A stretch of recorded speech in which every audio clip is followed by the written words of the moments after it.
Good morning mga ka-idol! Good morning, good morning, good morning, good morning! Ito yung kasibahan natin mga ka-idol ha. Tuwing umaga, mag-say tayo ng good morning po. And then praise the Lord!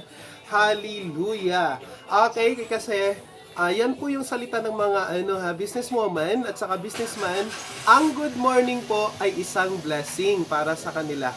Hey, once again, please watch my my video every time. Then you are going to subscribe and follow my videos and YouTube and Facebook sa bagong Facebook page ko.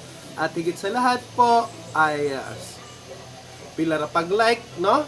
Like, share, and comment. Yung mga positive comment lang po mga ka-idol ha. Here we go. Shout out pala dyan sa mga magulang ko, Mama Marites, Papa Elmer.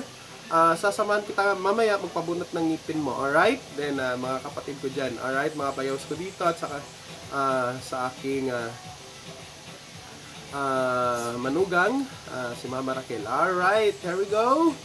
So, papakita ko sa inyo kung ano yung mga ingredients natin o ano yung lulutuin natin sa umagang ito mga ka-idol. Alright?